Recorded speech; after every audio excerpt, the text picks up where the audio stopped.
All right. Yep.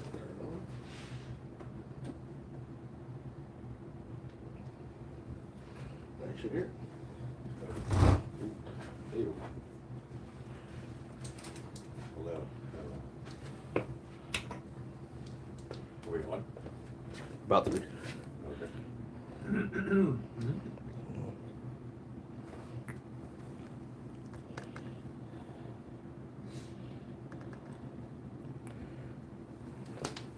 All right. Biker. I'm an Right idiot. on. I'm an idiot, yeah. Good movie. I love it when we open with a movie quote from an obscure movie that didn't do really well in the box office, but that just nailed it every other time. It's so good. There's another podcast I listen to. It's the only other one. I just listened to this one. Just us? Just us. On repeat. On repeat. It's called The Rewatchables. Okay. Bill Simmons.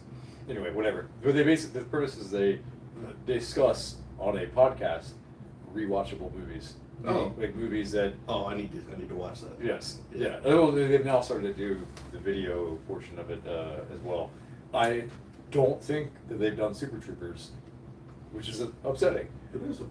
It's up there with the Office Space and other movies like that that were just flops, and all of a sudden 5 years later, there it is. Yeah, on HBO nonstop, and then eventually made it to like TNT. Right. Saturday afternoon. Big stuff. Yeah, Saturday afternoon at 3:00.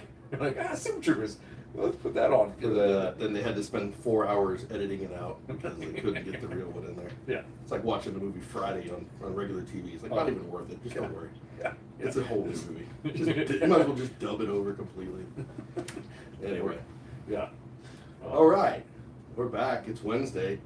We're pretty scheduled on Wednesday now, 2:00. Here we are. We're actually like right on time. I know. Let's get a dap for that one. Yeah, buddy. Between the two of us. I got here somewhat early. Somewhat for a doctor, yes. Yes. You did. Yeah. Well, I did skip my my early afternoon nap. Oh, So no siesta for you today? Yeah, no siesta for me. So I might seem a little bit off. Maybe not. I don't know. But yeah, normally that's a secret to. This should be fun.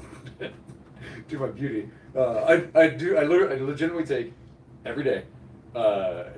Maybe except for Friday, because Friday I cut out early. You take an office nap? Yeah. Really? I do. I go in, lights off, lights out, pitch black, like 15, 20 minutes. Little recharge? Yeah. It's yes. I think I was just talking with somebody today about how like the Mexicans have it right with their siestas. Yeah. They really do. That is the recharge and then back to productiveness. Yeah. But when you start hitting that 2 or 3 o'clock slide, especially if you wake up early doing stuff like that, it does ruin your productiveness. Let's be honest. Yeah. At that point, you're just phoning it in until Yeah. whatever's done is done. For us, we can't just leave at any time. We have to leave when the job's done. Right. For people who work till 5, they're phoning it in until 4:59, and then boom, gone. So. We have people there in front of us. Right. We have to pay attention. My brain still needs to work. So I like that. I need to got to recharge it. And, maybe drain some of that cerebral spinal fluid that's clogging up giving me some brain fog. I don't know. That was too much football. Yeah. Man, the number of semi-concussions, minor concussions that just went undiagnosed. It is a wonder that I'm still here. Yeah.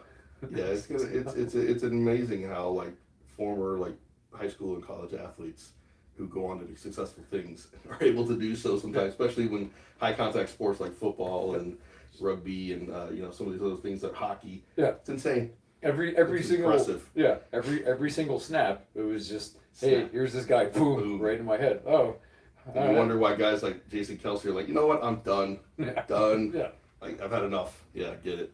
Yeah. No, it's impressive. It does show the resilience of the human body, I suppose. Yeah.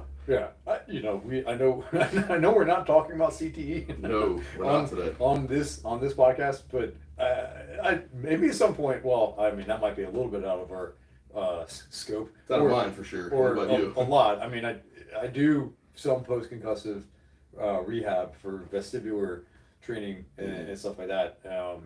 But yeah, I mean, CTE is one of those things where I also, you know, we're good. Let's just move on. Let's just move Yeah, on. I'm always big on staying in my lane. And Yeah. when I'm just yeah. leave it at that. Yeah, Let's good do that. because well, I also didn't want to jump to any sort of conclusions because I do have some. I'm actually ready to nerd out a little bit Oh yeah. on this on this episode. And based So, on this, I figured today you would be taking the lead for the most part because this does have a lot to do with the more medical side of things. I can give more anecdotal stuff, but go ahead, take it away, Dr. Hayes. well, so we are here to talk about rotator cuff tears, specifically ones that occur during the bench press. I think that's basically what you texted me. Pretty much, yeah. Yeah. So, and so there are a few ways that, a few things that popped in my mind in terms of how I wanted to go with this. And you know, well, we got time to talk about We this. got time. We'll go over it all. Nobody's telling us what to do. Right. So I guess before I get going, why did you? Because you're the one who texted me this topic. Why did you want to go over this? Well, I'm trying to maintain relevant topics to what people would think we would want to talk about in our realms and stuff. So I don't want to get too far out on stuff, especially, you know, I like to find popular stuff, but if there's not a lot of popular stuff in there, I start going into my memory bank and thinking, when I was competing, what were nagging issues, what were stuff that my training partners and fellow competitors dealt with a lot. And it seems to be with bench press, obviously, you know, the supraspinatus is part of the rotator cuff area, but that seems to be one of the specific bench press injuries that I see more than just overall general rotator cuff stuff. A bunch of my buddies have had reconstructive surgeries on supraspinatus. I have not, fortunately. I did have a shoulder surgery, but it was not based on that. It was based off actually the bicep tendon, partial tear up there. But yeah, so this is why I was looking to go this, because I had a lot of friends that dealt with it and still do deal with it, because it seems to be a nagging issue once you've opened that box sometimes, especially if you continue training heavy. Yes. What I did not look up was, well, all right, first of all, let's set a couple of ground rules here. The bench press, we all are on the same page. Not an inherently dangerous movement, not an inherently dangerous exercise. Very unathletic, but not in danger. Yes, not inherently dangerous, right? You know, so let's set the record straight there that we are not here to say that the bench press is bad. Obviously, we're not here to say the bench press is bad. And so the other thing is that weightlifting, the acute traumatic injuries that occur with weightlifting is as safe a sport as any other sport out there, if not one of the safer sports out there. Concur. So, you know, very little impact at all. Right. Anything that happens is usually due to stupidity or freak nature stuff. Yeah. Right. So that's why it gets kind of a bad rap. He's like, well, if you weren't bench pressing so much weight, this wouldn't happen. It's like, easy there, Chief. There's a lot more that goes into pain and injury than just like the little, like legit, like a literal amount of weight that somebody has on a bar. You know, most often injuries occur because of, to your point, stupidity in the sense of, again, not the movement itself, but more, hey, you know, like I'm just going to load up too fast. I haven't built up to this. Like, hey, I've only been benching 200 pounds, but you know, I'm pretty confident I can throw 315 on there. Let's just go ahead and throw it on there and see what happens. Mostly right? letting the ego take over. Yeah. Right. Exactly. So you know, so we have, since we have set those kind of ground rules, acknowledging that, you know, weightlifting is safe, the bench press is not inherently dangerous. The way that I kind of broke this down in terms of, I mean, can injuries happen? Yes, obviously they can. So let's talk about kind of what happens at the shoulder when it comes to the bench press. So the mechanism of injury of a rotator cuff tear traditionally is what's called a foosh, a fall on an outstretched hand or arm. Obviously that's not happening in the instance of a bench press, because another mechanism of injury can be essentially a quick jerking movement to the shoulder. Under load. Yes, under load. Under more load than the passive stabilizers can handle, and then therefore and or the active stabilizers, aka the muscles of the rotator cuff, can handle. So then if you think about the position where we are during the bench press, so especially power lifters, traditionally they're going to be at a much wider grip, right? So if you think from an anatomical, I know, please don't go to sleep on me. Hang in there. I'll talk in a minute. Hang in there. But if you go, so I'm going out wide into position of what's called abduction, and I'm going into abduction of my shoulder, where I basically come out to this position right here, and putting myself into some degree of maybe some external rotation as well. And so this is the closed pack position of the shoulder, which is a vulnerable, and as you see, I'm putting these things in quotation marks, a vulnerable position, because the ligaments on the front side of my shoulder capsule and on the underneath side of my shoulder capsule are on a maximum stretch here in this position. Meaning, if those are on a maximum stretch, they cannot further passively stabilize, and there's just more stress, more work for the rotator cuff to do to help keep that humerus centered in the glenoid fossa, the shoulder socket. So there is a biomechanical reason why with powerlifting that can be a mechanism of injury, or maybe that's why injuries occur, or part of the reason why injuries occur. You see how I'm trying to use my mitigated speech here. I know, he's right? talking like a lawyer right now. In that position. So because of the biomechanics that are going on in that position. But this position, again, not inherently dangerous, something that people can accommodate to over time. And so usually what happens is that if someone does something wrong with their programming, jumps up too much with their programming, and or they're ignoring pain. That's what I was going to say. Yeah, recovery is not correct. They're ignoring pain and fatigue, and they continue to push through that, all for chasing them gains, chasing the numbers, chasing that PR, and then snap. Here we are. So that, from a biomechanical standpoint, that is a reason, not the only reason, why rotator cuff tears can potentially occur. And if you think about the superfetus, what that does is, it's probably the most powerful, at least in this position, it's going to be one of the more powerful rotator cuff muscles, or at least the one that is getting most engagement, because it initiates abduction of the shoulder. It is a powerful external rotator of the shoulder, so it's in the position. It's giving more work in that position. Pretty much any time in the eccentric motion of a bench press, you're getting lots of load into it. Yes, which is why, I'm kind of jumping the gun here a little bit, we use horizontal pressing patterns for people who are recovering from rotator cuff injuries and surgeries, because we get a large amount of rotator cuff activation, particularly the posterior cuff, with any sort of pressing pattern. So I will pause there. So now that we've nerded out a little bit and talk about some biomechanics, which I know everyone was looking forward to this earlier on the podcast. They're going to highlight that in the transcript. I don't know. What do you have to say? Based off of that, take it away. No comment.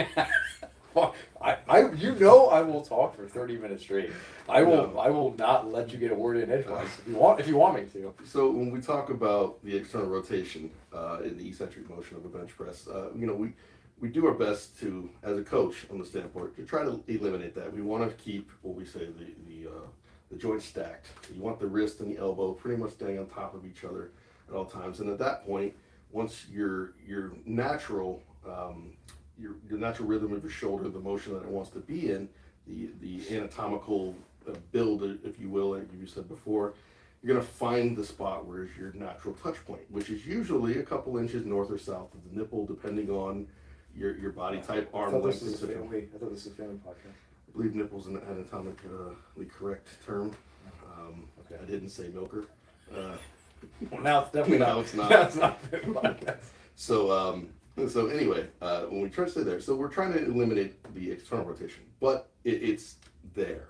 It's going to be there inherently, especially under higher load. And as you said, the wider you go out. Now, I know in my career, once I had my shoulder injury, I found myself inching further and further in and being more successful with staying in the groove that I needed to be in order to get, in fact, I got my best raw bench press with a relatively narrow grip. We're not talking narrow, but it wasn't much wider than shoulder, if not right at shoulder. And that's where I found success. But when I first started out, I was wider. Why? Because everybody is in powerlifting, right? Yep. We're cutting down range of motion, correct? Yes. That's why we do the big arch and stuff. And I'm not saying that's wrong. I'm saying that just like in every other freaking exercise, if you try to follow what works for somebody else, you most likely it's never going to work for you because you're built differently. Unless you are built exactly the same. If Julius Maddox and I are built exactly the same, then I can be Julius Maddox, right?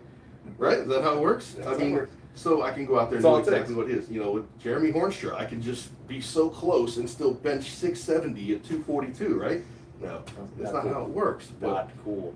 But if I try to follow the formula that everybody else did, I'm going to be in that situation. And that is what I've found more often than not is where injuries happen. Is when people try to emulate people that are not anatomically designed the same way, right? And they don't have the basis of strength. And I've always said the one common denominator amongst all big bench pressers.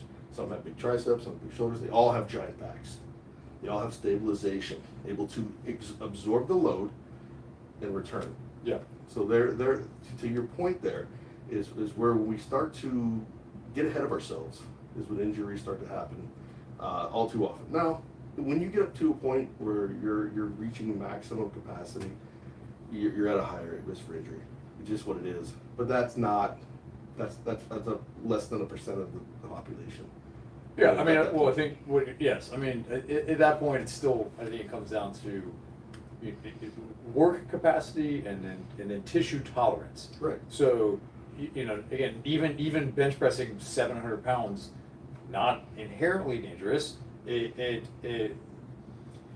you have not, I mean, obviously, people who do that, they have built up to it. It's not like they just were benching 300 one day and they're like, man, that moved pretty fast. Yep. I think I can double Load it this. up with 8 plates. Yeah, right. You know, so they've worked to that over time. Now, there are one of the big points that you made, or the key points that you made, was respecting your anatomy. We talk about that a lot with things like squats and deadlifts. You know, because people, especially people, their spine is built differently. You know, people who have some degree of scoliosis or kyphosis, hips are something that there's a wide variety of how people's hips are built. People can be retroverted, they can be anteverted, meaning how their femur is sitting in their hip socket, and so you know there's usually a type of bar position or stance that people can accommodate to, or that like lines up with that. But it's still the same thing with the bench press. Even though the shoulder is probably the most mobile joint in the human body, you still have to think about other considerations. There are some considerations in terms of your thoracic spine definitely still plays a role, right? So if you can't really, or your lumbar spine, if you can't really heavily extend, that was one of my big issues. Arch, right? And that do a lot of lumbar and not lumbar, thoracic spine work. Yeah. In order to be able to get the position that I need to be in. Right, and so some people who maybe built differently have more of a flexed thoracic spine. You know, these might not be people who can tolerate a super wide bench press, which is the most efficient way to bench press. Sure, we call it range of motion. Because if you shorten the range of motion that the bar has to move. Correct. But if you don't have the mobility to get there, and this is the example, it's kind of one example I'm talking about, someone doing too much too soon, you know, meaning they haven't improved their mobility enough to tolerate that position, then that's where an increased injury risk occurs. 100%. And I don't know. There's we obviously talk about this a lot. There's no way to completely mitigate all risk. No way. Any movement you do has a risk. Right. It's not risky.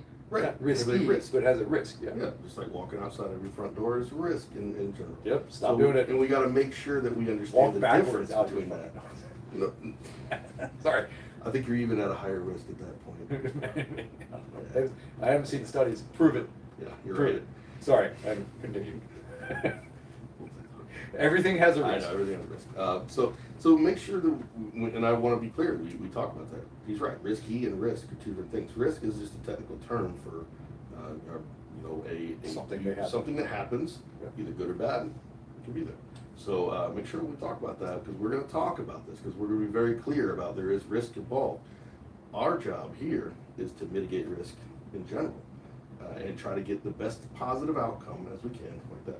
And if you look through all of our podcasts, I probably say that once once a podcast at least, because it's such an important part of my job, and I know for you as well, especially on the rehab aspect.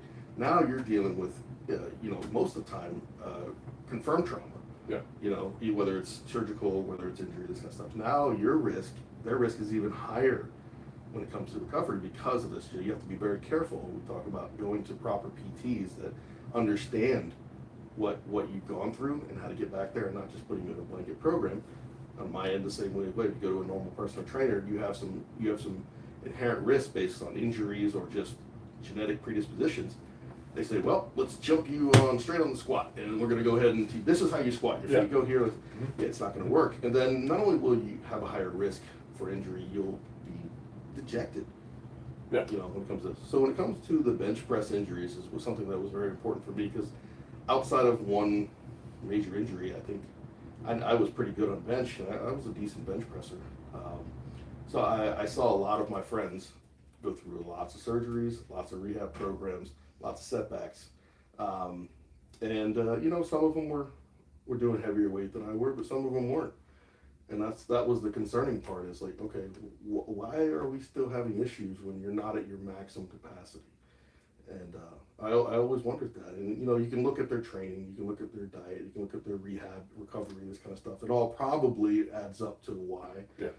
But, figuring out ways to improve this. So let's move on to the aspect. How do we avoid, rotator cuff injuries during a bench press specifically? What are the techniques that you would implement if it were your own child, family member, whatever like this, and say, hey, I'm looking to you to avoid this injury before it happens? So loaded question time. I'll approach this I'm gonna approach it kind of the same way that I approach pretty much anyone who comes to my door. The first thing I probably should have said family. I'm saying anybody. That's fine. Even with family members, I would still have the question. The main question I have is, what are your goals? Meaning, so if you're trying to be a competitive powerlifter, right, then that might carry a little bit more of a risk, just because of the volume and the intensity that you're gonna try to push yourself to. Yeah, you're not just benching once a week for 3 sets. Right. Exactly. So because of it's more the amount of exposure that we're talking about in that instance. So you'll see these studies of powerlifters, CrossFitters, that people who have been competitive, that there's a quote unquote higher injury risk for these individuals, and it's not that there's a higher injury risk at being at that level. It's just that by virtue of being in the sport for such a long period of time, which you will need to become a competitive lifter, you're just exposing yourself more to the inherent risk that we have with the sport. So it's like a taxi driver being more exposed to car accidents than someone who just drives to work and back. Yes, same concept. Yeah. The chance of injury is higher because you have more time to be injured. Playing the lottery in a bad way. In a bad way. Right. Yeah. So acknowledging that is one step of hey, this might happen. So coming down to setting goals. So if you're a competitive lifter, where you kind of acknowledge that, then it really comes down to being just smart with your programming. And really that's probably the biggest thing that I see amongst everyone is the mistakes are made with programming. And I know that it does happen less so with the more competitive lifters, in my experience at least, than people who are just doing the bench press just to kind of see where they are, or they don't really have any goals, and they're like, I don't know, I just want to see how strong I am. Said it right there. No goals. Right. Nothing to follow. So if you don't have a goal and you're just going into the gym and you're like, I don't know, it's Wednesday, it's bench press day, I'm just gonna go after 225, see what happens. Right. Exactly. So if you don't have a goal, then that's where the programming errors that I notice come into play, is because you have people who are ignoring everything else that's happening, either with their programming, they're just going in there without a game plan. They're ignoring things like their sleep, their nutrition, and they're like, well, I did 245 last week for triples. I'm sure I could do it for 5 or 6 reps today and we'll just get after it. I'm just going to go to fatigue. Pre-workout. Right, Throw or some just pre-workout and call it a day. right, exactly. I got 4 hours of crappy sleep last night, but if I just double up my pre-workout, that'll be fine. That'll make up for it, right? So I know I'm not directly answering your question, but I feel like I'm giving more advice to people this way because that's where most of the errors come down. Because most people have some idea how to bench press. What I mean by that is the general concept. It's a little bit different than a squat. The general concept is like bring a weight down, push your weight up. Sure, if we want to simplify it like that. I could go into another full podcast. I know I can as well. I can as well, but there are not as many moving parts. Let's put it that way. Fair, I'll give it that. Not as many moving parts as something like a squat, or even a deadlift, right? So meaning that's why more people. That's why you always see more people on the bench press than you do in the squat rack. Because squatting is hard. Yeah, yeah. Okay. So since people have a general idea or a better general idea of how to bench press, I don't feel like that hammering home and not ignoring technique, but that's usually not the error that I see when people come into me because they get hurt. It's usually they just load up a bar. They're just getting after it, and they don't have a game plan, and so they've had some sort of spike in volume intensity that they didn't plan for, and then life stressors come into play, blah blah blah. You throw it all into a blender, and here we are. So I think you did answer the question there because it's more simple than I think most people will make it out to be, and this is where obviously as a coach I say, hey, if you need a coach, come see to me. But at the same time, I'm not sitting here using this as a business trap. There are plenty of programs online. I even say for beginners, the 5-3-1 Wendler program is probably the best thing you could do. Now, you'll be bored. You'll be bored shitless. Yeah. But if you want to get strong, 5-3-1 by Jim Wendler, if you don't know who he is, definitely Google him, is one of the better programs to get you started. And even back, if you want to go even further, the old 5x5.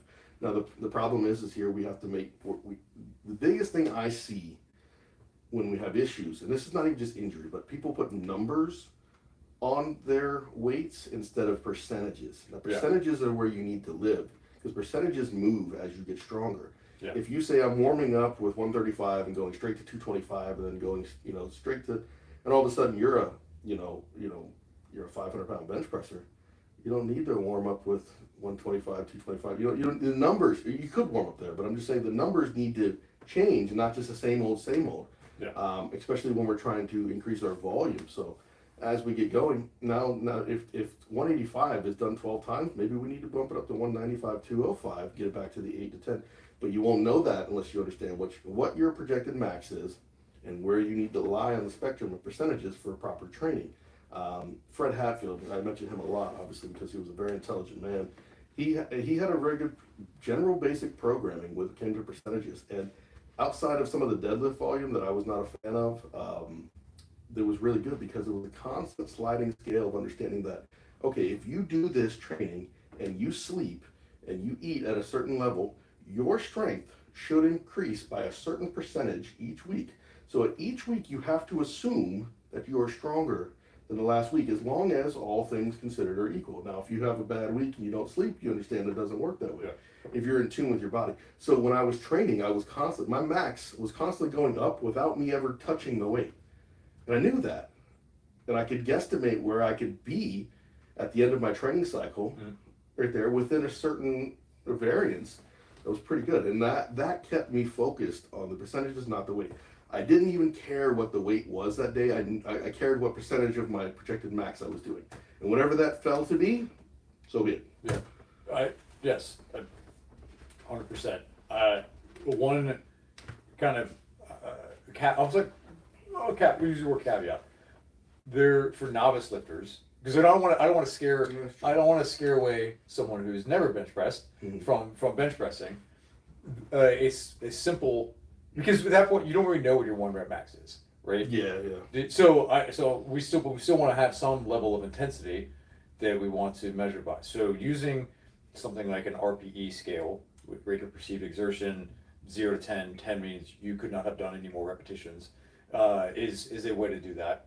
Then there's a counterpart to that, which is called a reps in reserve, which I love using with my newer lifters or people who are trying to get back to a lift, especially coming off of injury, where basically we'll go through a set and I will, maybe instead of asking how difficult that was, because some people are just like, they have no idea, I'll say, hey, how many more reps do you think you could have done? And that gives me an idea. So if someone tells me, hey, I probably only could have done like 1 or 2, that's probably somewhere around like a 8 out of 10 intensity, Yeah, you can or 80-ish percent, right? And so since we know that the bulk of our training should be in between like 70, 80, 85%, the bulk, we can go higher, definitely, occasionally, but the bulk of our training should be there. Then for a novice lifter who's just getting into it, if you kind of keep that going as your scale until you can develop a true 1 rep max, you're working to where you can only do 1 to 2 more reps per set, and then matching that with a weight, then that can give you some idea of where you are. But that's a way that even our novice lifters can still get after it, get the gains they're looking for. Because otherwise, it just kind of helps give them a little bit more some direction, as opposed to just kind of randomly guessing, and then after maybe 6 months of bench pressing, you're like, I don't know where I am. And I would recommend for those people like that, the novices, video your sets. That way you can look back afterwards, because when you're in the moment, sometimes it feels like, oh my God, this is the world falling on me. Yeah. And then afterwards you're like, well, that looked pretty easy. Yeah. So this is where a good coach will come in and say, okay, you said you only had 1 more left. I know you had 3 more. Yes. But it's okay. We'll go there. I know what the reality is, and that's fine. So if you don't have a coach, do that and then after the fact, not even during the set, or during the exercise, maybe after the fact, look and go, what did I say that was? Did I say I only had 1 more left? I had 2 left. Yeah. So use that. Now don't end up on a Joey Swole video by filming someone in the background, but definitely try to get your higher ends, your working sets on film, just so you can see it, just so you understand what's going on after the fact, and it's doing film on yourself pretty much. So I highly recommend that. I did that all the time. Some of my coaches would request it, but even if they didn't, I would analyze how that looked. Yeah. So, there you go. Cool. Well, I have one more thing I want to talk about. Sure. Just a quick note, because we talked a lot, and I'm assuming this is what you were asking about, like an acute, like a traumatic rotator cuff tear. So, because I get patients like this on the regular, daily, weekly, who come in and they have started over time gradually developing pain, shoulder pain, with things like the bench press. And then lo and behold, they'll go get an MRI, and the MRI shows that, oh, they have a rotator cuff tear. That's why they're having their pain. And I'm like, hang on, let's pump the brakes. Because if there was no traumatic injury, now this is, again, we're nerding out again here at the end. If there's no acute traumatic injury, I really have no idea how much that rotator cuff tear is contributing to someone's pain.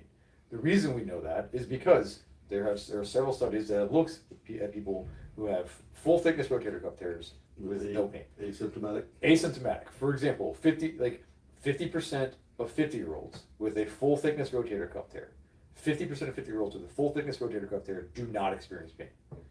66%, 67%, 2/3 of 60-year-olds with full thickness rotator cuff tears do not experience pain. In other words, if I had a room full of 100 60-year-olds, all of whom had rotator cuff tears, full thickness rotator cuff tears on imaging, 2/3 of them do not have pain. So the exercise is exacerbating the pain, right? So something else besides the anatomy is contributing to the pain. So we just want to kind of keep that in mind, and that's a little bit of a separate kind of caveat of, we didn't have a traumatic injury. It's not like you lifted the bar off and pop, you felt something. That's different. That's what we talked about for the first 32 minutes of the podcast. For this last minute, I'm talking about gradual onset of pain, because what we don't want, and this is me getting a little bit on my soapbox now, weird, is I'm not anti-surgery, but just anti-premature surgery. And there are several instances of diagnoses per imaging out there that people just automatically blame or say that, oh, this is causing your pain.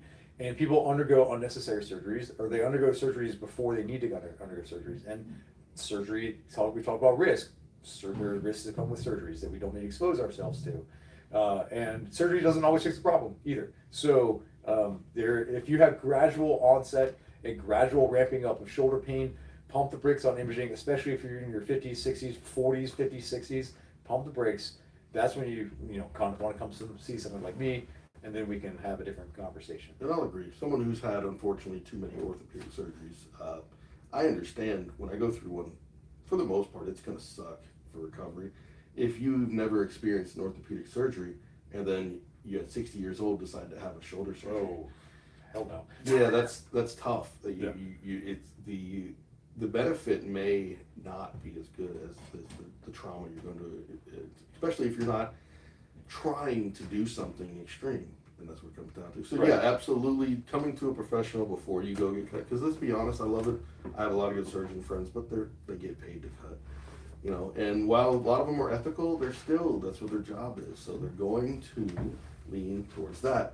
When you get somebody who has no dog in the fight per se, with a PT, a chiro, something like that, and has a more of a holistic viewpoint. Yeah, there's a lot of times, Dr. Hayes and I talked about this, and he begrudgingly said that probably knee replacement surgery is probably the best for me given my pain.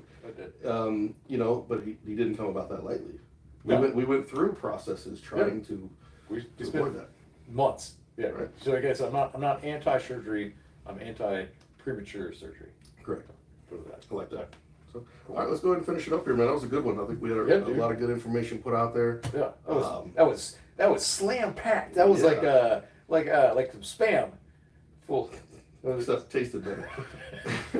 some Vegemite on the spam. For our down under friends. Yeah. You didn't notice? I just saw we got a bunch more of Australian subscribers. I'm not even going to do the whole stereotypical stuff. We're just going to move right on. Okay. Go ahead and explain who you are. Put another shrimp on the... No. Austria. Yeah. Oh. Wow. Well, another dumb movie that we all love. Yeah. Okay. On that note, yes, my name is Dr. Hayes Estes. I'm a doctor of physical therapy, the owner of Premier Physical Therapy here in the Clearwater and Palm Harbor, Florida area. And as I guess is becoming my tagline, help athletes of any age and ability get out of pain, get back in the game. Love it. And I am not Dr. Donnie Kiernan. I'm a strength coach here in Clearwater, Florida. Own this facility we're at right here, Strength and Performance Institute. If you're looking for coaching of any age, but especially athletes and people who are coming back from post-rehab injuries and kind of stuff, we are your place to be in the Tampa Bay area. All right. All right, man. We'll see you in a couple of weeks. Yeah. Every other Wednesday we'll be here, and 2 o'clock Live. All right, we're out. See ya. Ursula. You just can't help yourself, can you? Is that you? Can't help yourself. Hit the button. Hit the button. Hit the button. The button's hit. Great B-roll.